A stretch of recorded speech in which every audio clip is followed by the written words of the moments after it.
Welcome back to Poetry, Prose, and Politics with me, the political poet, Jamia Zarslela. And on today's episode, I am super excited. In this episode, we are going to be examining faith-based perspectives on how thoughts become reality in the form of affirmations. But we're going to be doing this with one of my favorite people. I am so excited to bring out my own personal spiritual teacher, who I know and love as Full Lotus, Reverend Arlene Hylton. Reverend Arlene Hylton is a spiritual teacher who delights in assisting youth and adults alike in remembering their spiritual potential and capacity. Through her workshops, lectures, and one-on-one counsel, she assists individuals in realizing their God-given attributes. She created I'm Keeping True, a multidimensional workshop which includes and focuses on fasting, prayer, and setting intentions. These modalities support individuals' transformations. Many healing revelations and clear insight have been experienced by participating in her workshops.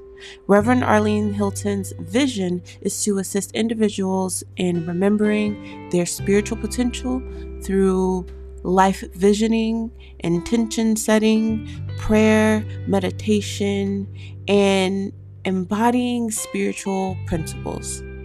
So join me on this beautiful journey with the rawest Rev that I know, Reverend Arlene Hylton.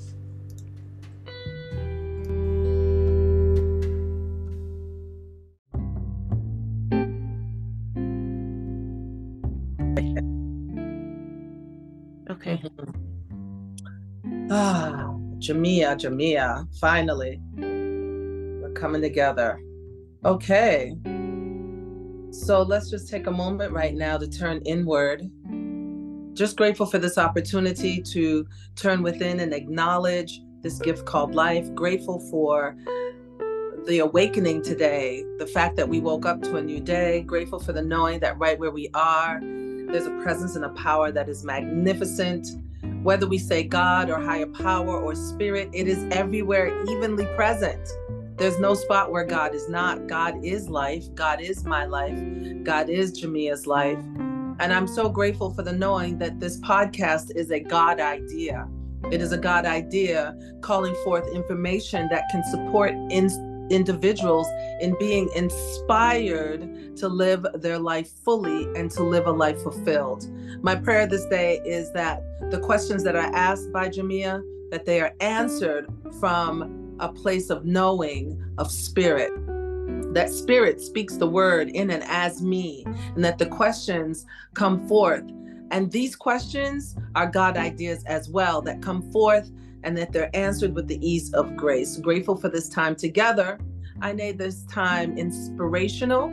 I name this time loving, and I name this time uplifting. And I release this word with gratitude and thankfulness. Grateful for Jamia, grateful for this podcast, grateful for life itself. And so it is. It is done. It is done. It is done. Amen. Ashe. Ashe. Ashe. Amen. Hallelujah. Mm-hmm. Yeah. So all right. I'm really happy to be sitting down with you for this particular episode, for this series. Just to give a little bit of an explanation, this series, the affirmation series, examines how thoughts become reality, and I want to do that holistically.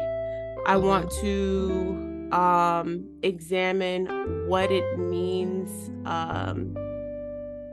metaphysically, through theology, and I truly can't think of anyone better than one of my first teachers, probably my first teacher, that taught me how to look at what it is that I think, what it is that I say out, that I speak, and then examine my reality and see how it is that I'm shaping my life.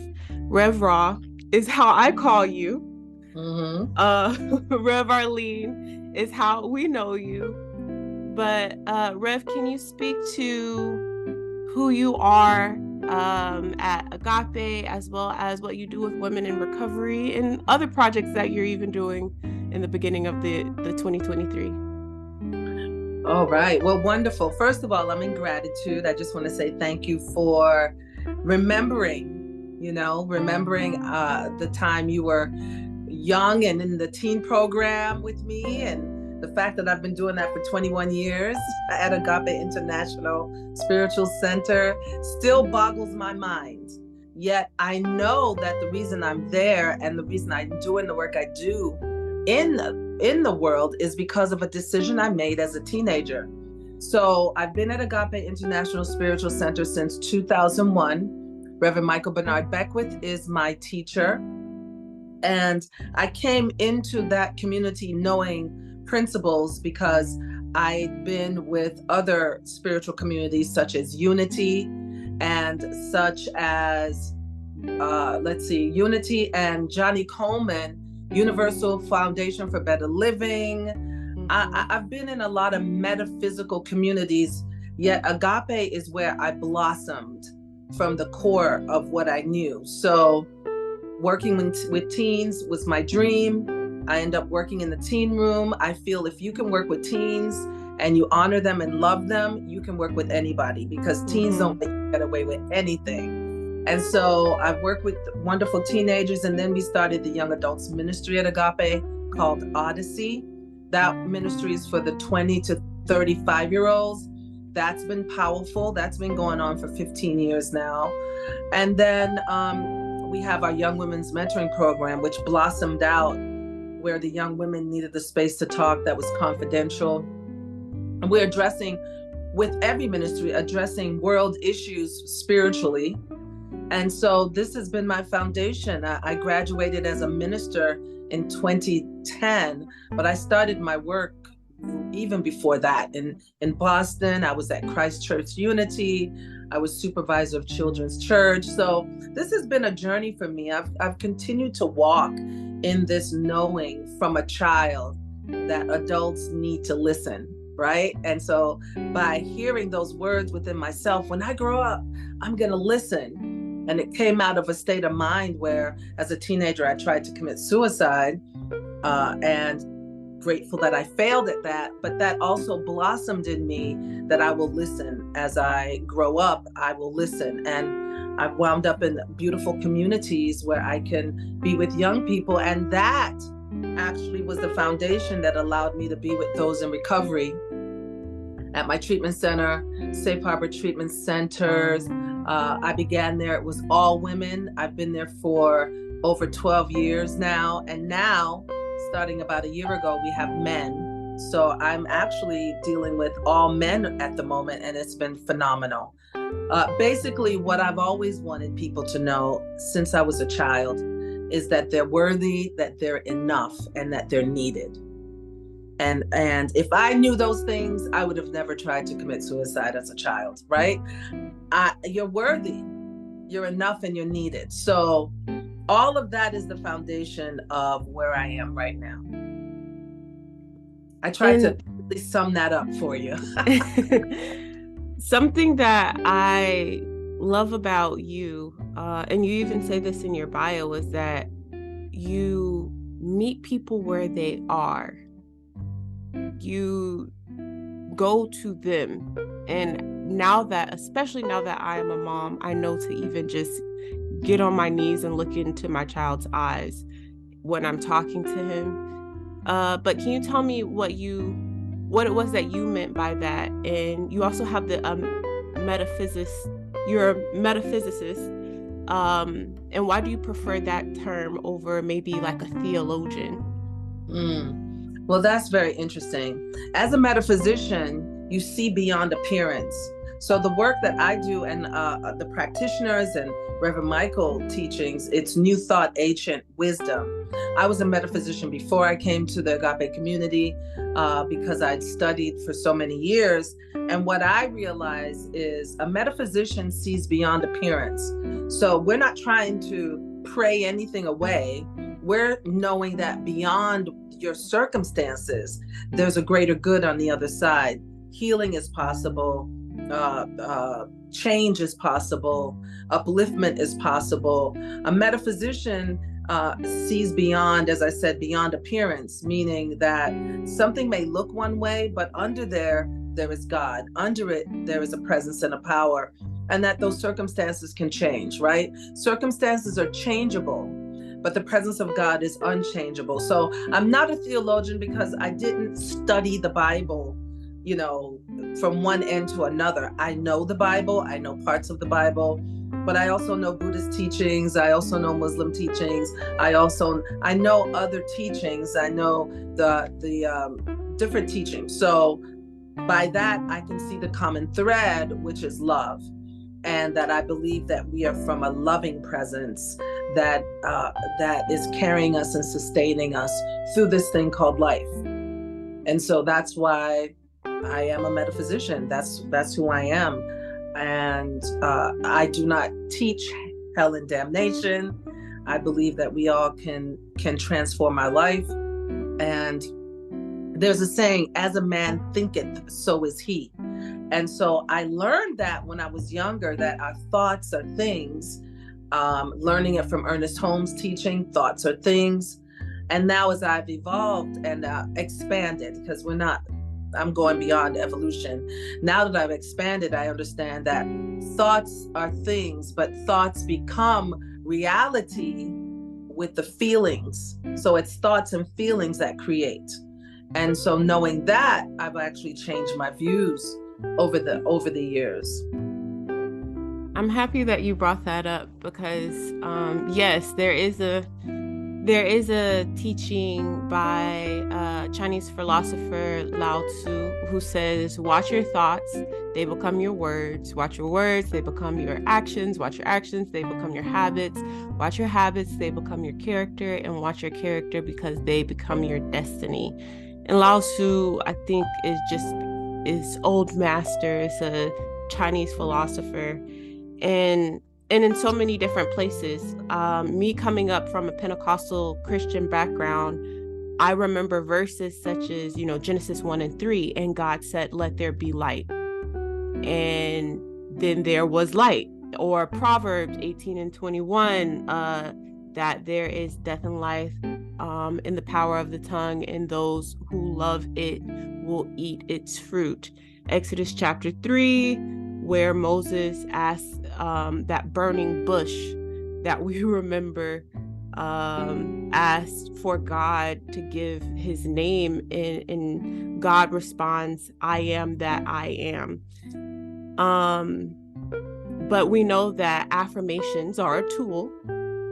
And as you said, and how you remind me, we can do an affirmation real wrong. I can say a whole bunch of stuff, but as you said, if there's no feelings then behind it, then what is it? Then what are we just saying? And so if you don't mind, my understanding of an affirmation is like a statement that someone would use on themselves to declare something as truth that they want to align in their purpose and their destiny. But how would you define what an affirmation statement is, or what it should be? Well, you just gave me 3 different quotes.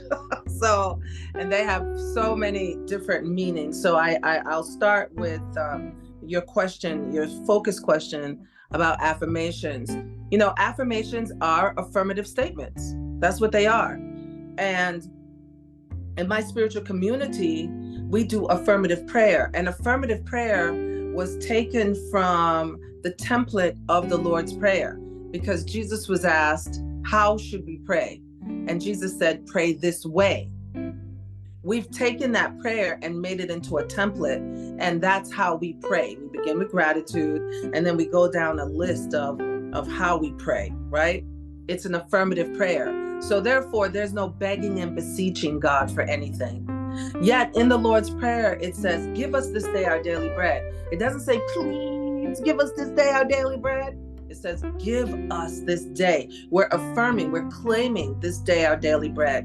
And so affirmative statements are speaking your word and claiming it. You're claiming it. I am worthy of a fulfilled life is an affirmation. You're claiming truth. You are worthy of a fulfilled life.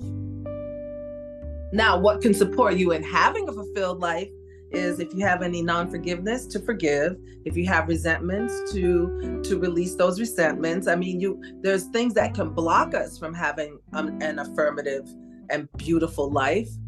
But the truth is, we can have a life. We can have a fulfillment in life. So these statements are affirmative statements claiming the truth of what you are calling forth.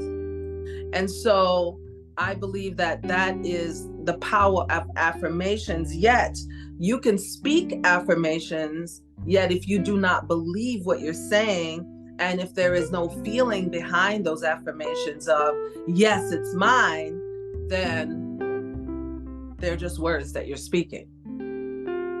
And so I remember my first affirmation. I was working at this store called Marshall Fields in Chicago. And I was working with this woman, and her sales were through the roof. And back then, I'm talking 1987, 86, her sales were amazing, and there were hardly any customers in the store. And I remember saying to her, "What are you doing? How are you getting all these sales?" And she said, well, I study. She was telling me she studied Ernest Holmes, and she said she had affirmations every day. So I said, well, she said, why don't you just come up with your own affirmation? And the first affirmation I came up with was, I am love. It just came out of nowhere, just I am love. And I remember I used that affirmative statement for years when I was having difficulty or challenges.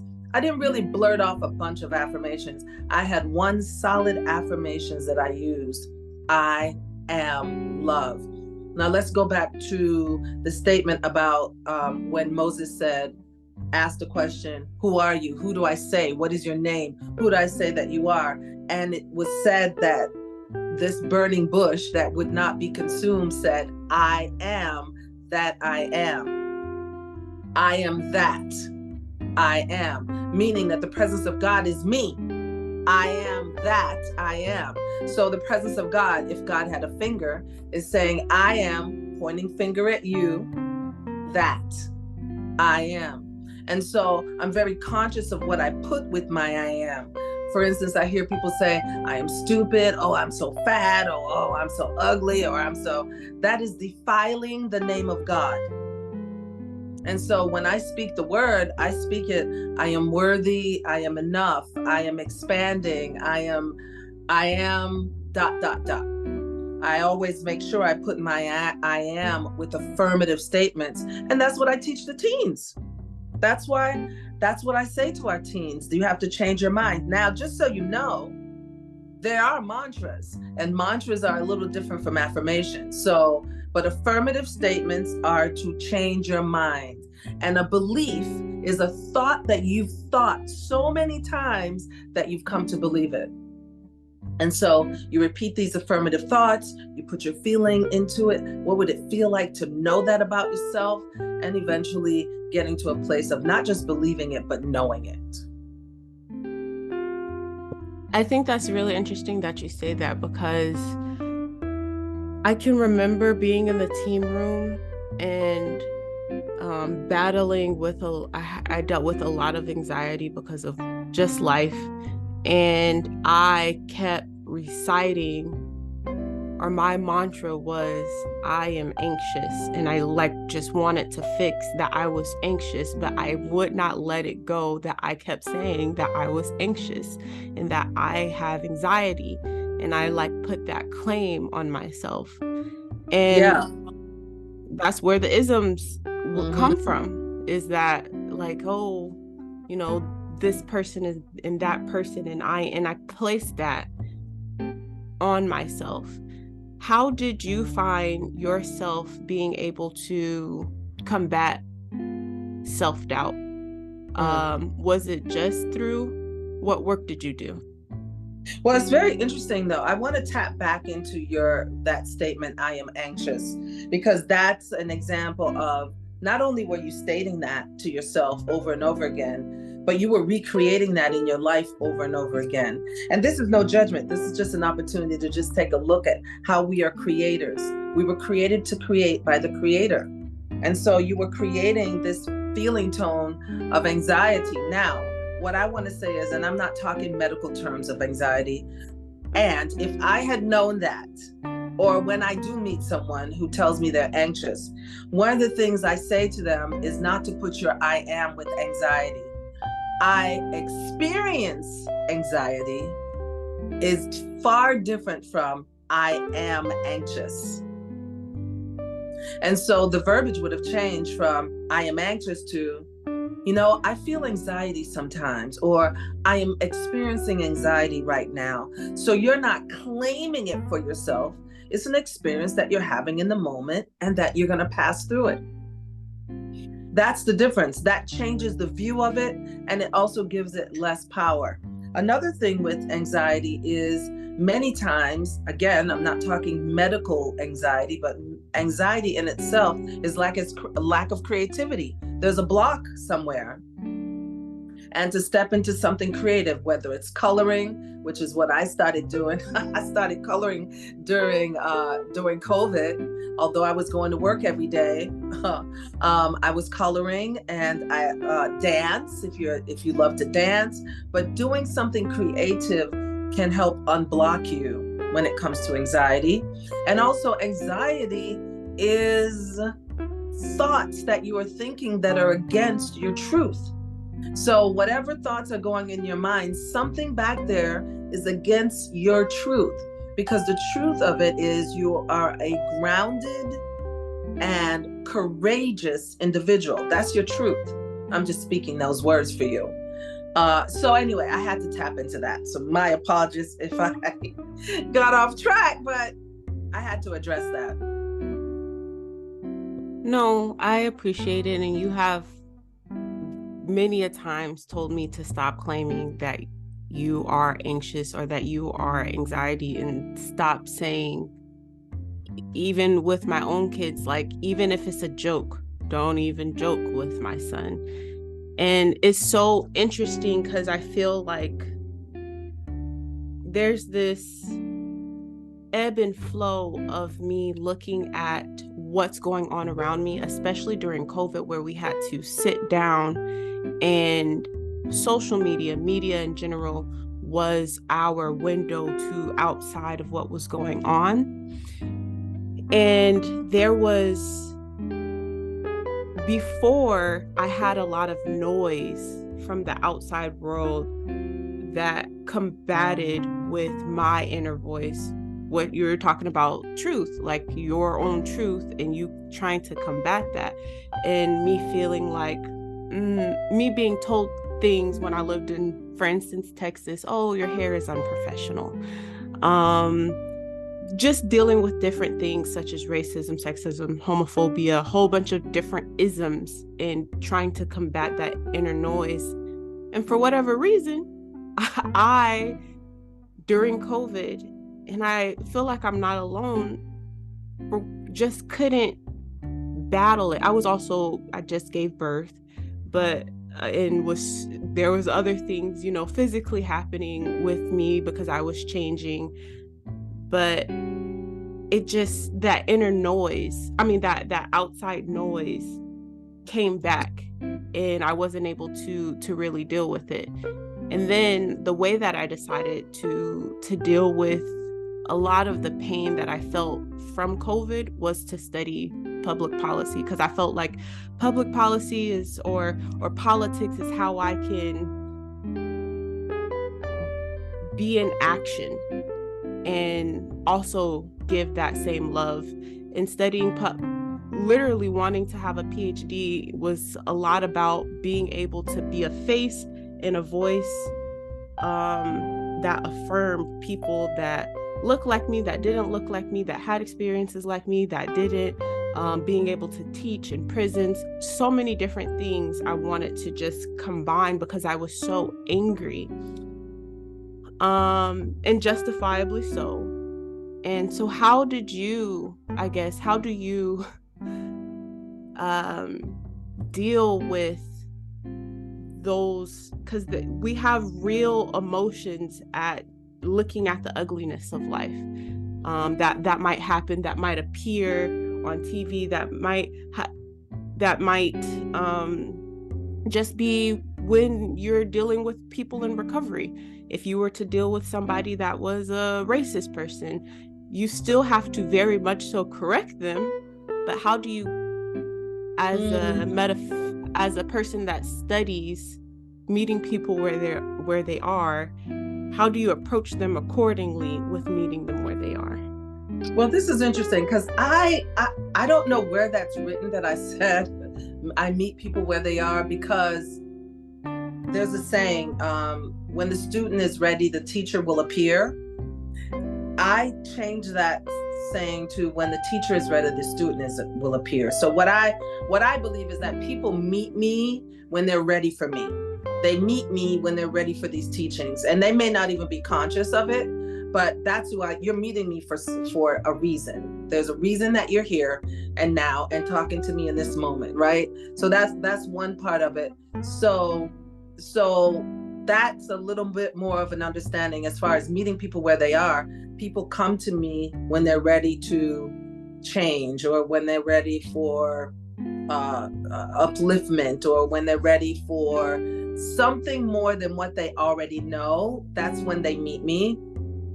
When I say I meet people where they are, if I were to say that, it would be when you were in the teen room, or when I would meet teenagers. Some of them would be sagging, whether you had your nose pierced or whether you had tattoos, none of that mattered.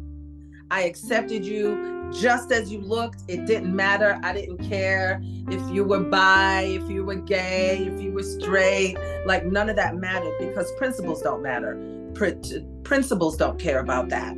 All I cared about was, on a soul level, your expansion, and on a soul level, you're knowing that this thing called life is the greatest gift you've ever been given. So now, for me, as far as how I have gotten to this place, I came out of coming to America from Jamaica, being born in Jamaica, coming to America as a young girl. I had an accent, being chased home from school, making myself lose my accent, not being heard as a child, feeling that no one listened to me, that no one loved me, feeling my mother didn't love me because my mother didn't come to America. She sent me to America with my father and his family. And you know, there's so much I could put on this plate. So I'm just going to put a small portion on. As I continued to grow, and as I started studying, because I was Catholic as a little girl. My middle name is Cecilia. I was named after Saint Cecilia. I was Baptist. I used to take my grandpa to his Baptist church in Chicago. Ironically, the name of the church was St. Andrew's, but I would take my grandpa to church, and it was A.R. Leak, who owns the largest Black funeral home I think in America, but especially in Chicago, and not really getting the nourishment I needed from that. And then working at Marshall Field's, meeting this woman, and then I started studying what she was studying. And that was my journey of healing from the pain of my past, healing from not feeling that I was enough, healing from my skin was too dark, my lips are too big, my nose is too big, my hair is too nappy, healing from being from Jamaica, everyone thinking I'm an outsider, my own people of color. And so those were my pain points, I will call them that. And from my pain points, I then learned, then I gained passion for life through my studies. So metaphysical understandings actually supported me in becoming who I am today. Like, I got to this place of, oh, wait a minute, there are no mistakes in creation. I am needed in this thing called life. I am a creator. I am enough.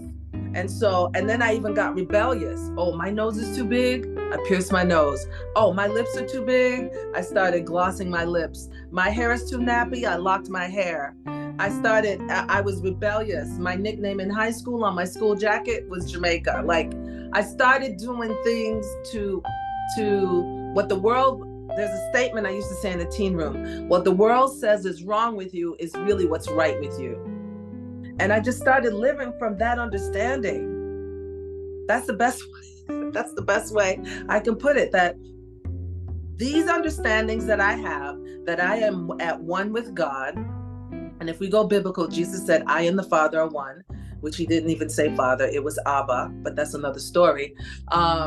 Claiming oneness with the Creator. And then Jesus saying, these things I have done, you shall do also, for me means that I can claim my oneness with the Creator. And when you start living from this place of knowing that you're one with this creative power of the universe and that you're here to reveal it as your life, it does change your focus. It does change. You become more grounded. You become more aware of your necessity. So when I was told as a young girl that my mother didn't want me, as an adult, my mother didn't even have power over me. And that wasn't even true. I found out the truth later, but I also realized, wow, there's a presence and a power. The presence, God, higher power, spirit wanted me here. I was called here.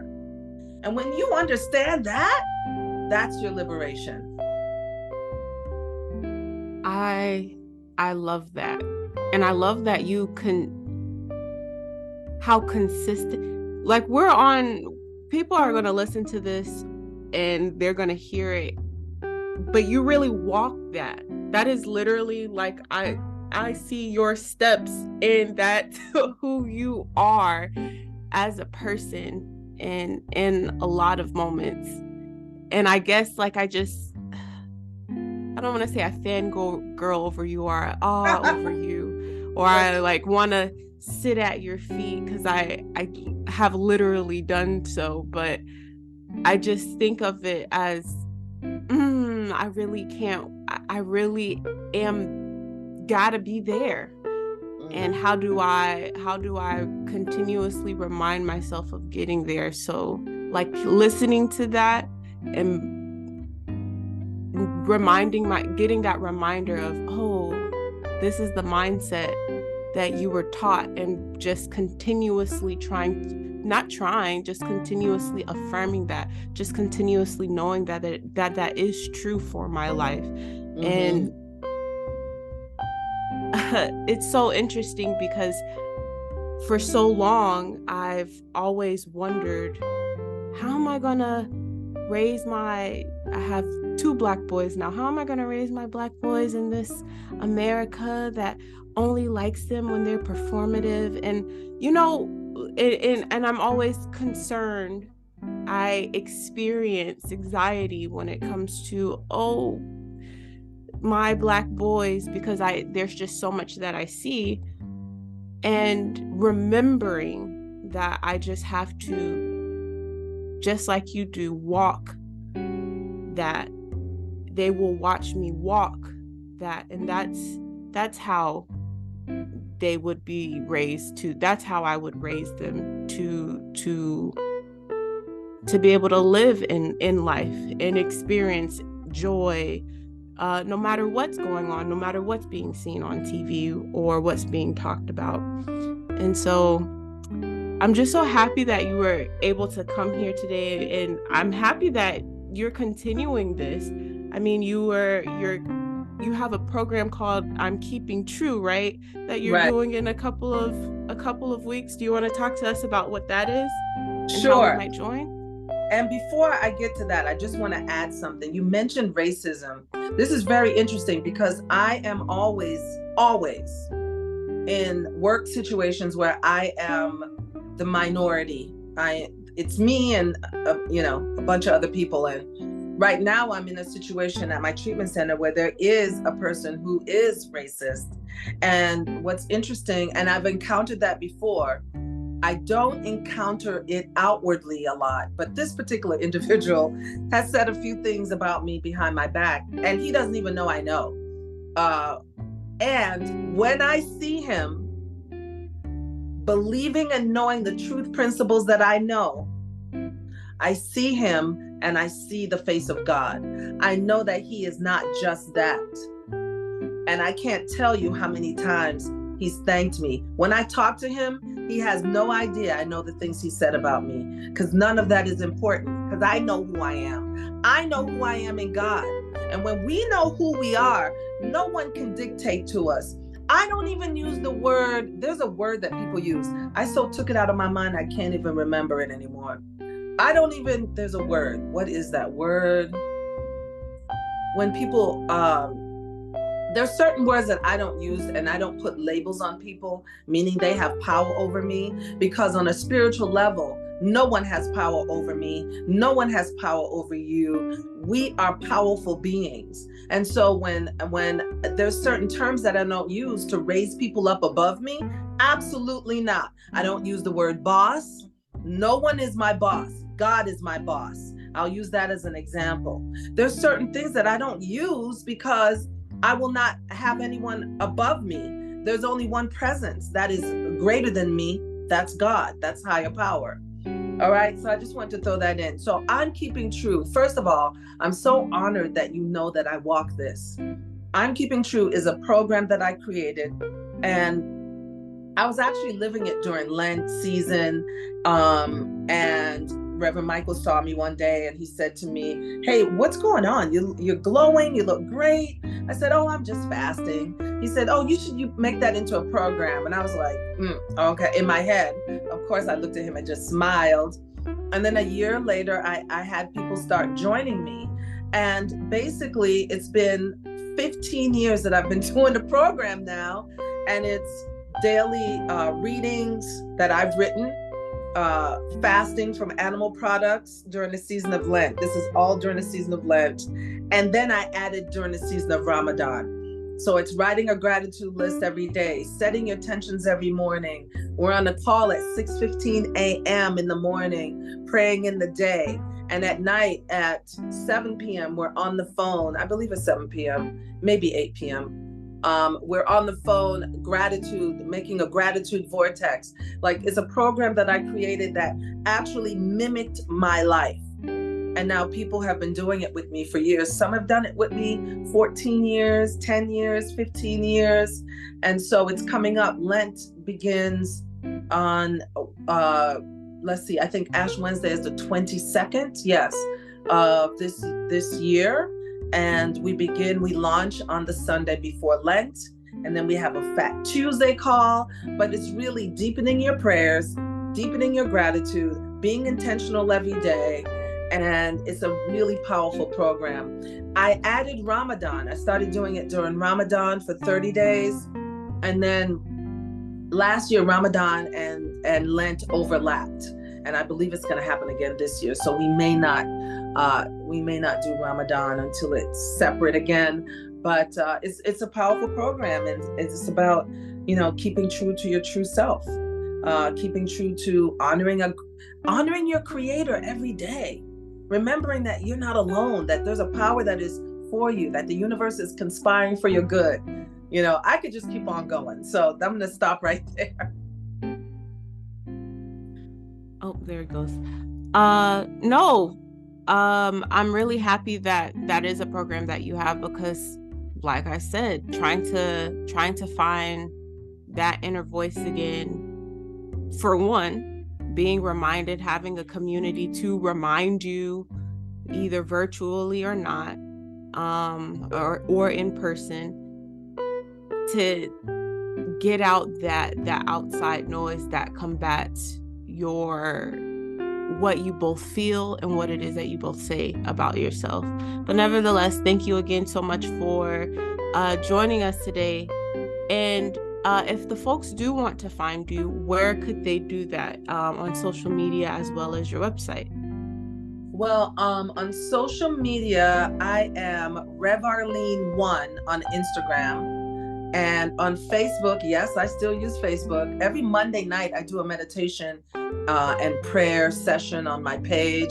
It's Rev Arlene Cecilia Hylton.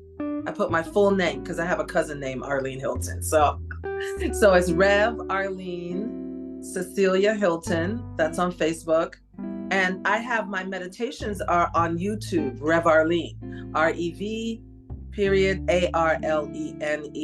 So I am now getting a little bit more into social media. I've been one that my work one-on-one is all I really cared about.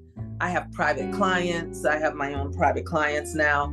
I'm at the treatment center, so I have a full schedule, but I've been advised by people who want to hear more to do more social media stuff. So that's kind of what I've been doing. So it's at Rev Arlene 1, the number 1. That's where I am on Instagram, and my meditations go up on that.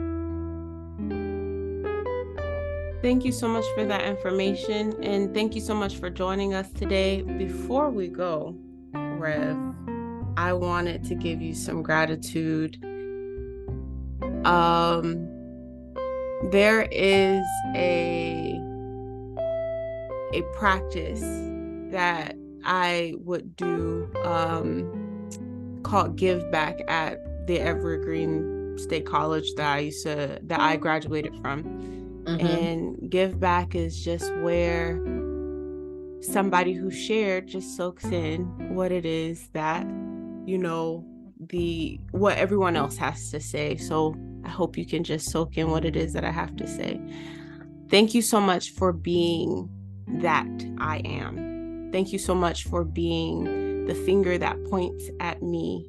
Thank you so much for being a mirror, for being affirmative, for being beauty in its purest form, for being white light, for being, even in absence, quote unquote, in absence of light, you are there. When I can't even see you, you are just abundant. That omnipresent, omnipotent, omniscient thing that went through you today to guide us, to say and remind us that we are creators, created by the Creator, meant to create. That is a bar that you dropped, and I'm just so grateful because, Lord, we could always talk about how lost we could be if there wasn't, and I'm happy. I'm very joyous in myself that I decided to receive you. I'm very grateful for myself for deciding to receive you, and I'm so grateful that you decided to receive me and be there for me. So thank you. Thank I wanted you so much. You're trying to make me cry. I'm close to it, so no, go ahead and do that. We love that. I accept. Thank you so much.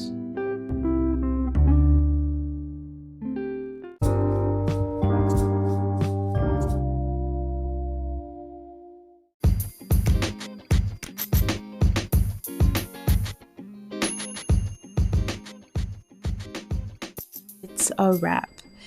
If you like this episode and want to hear more like it, then don't forget to follow the show, Poetry, Prose, and Politics, at The Political Poet everywhere you are social. That's THAPOLITICALPOET. Everywhere you are social. The show is also aired on KTQA-LP 95.3 FM Tacoma, so you can always catch me over there on their airwaves, or you can listen to me wherever you stream your favorite podcast. Until next time, catch you later.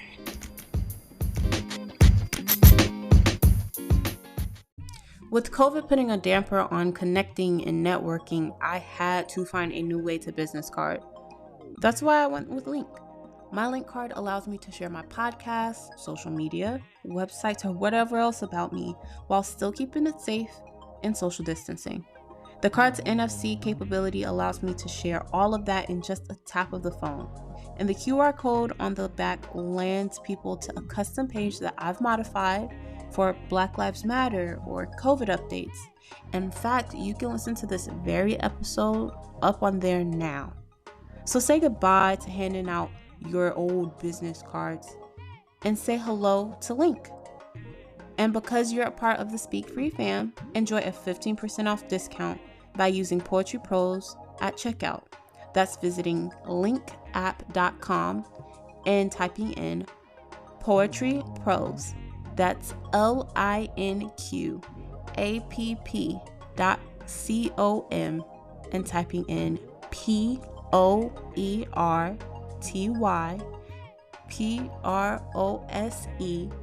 when you get like me and grab yourself a new way to business card.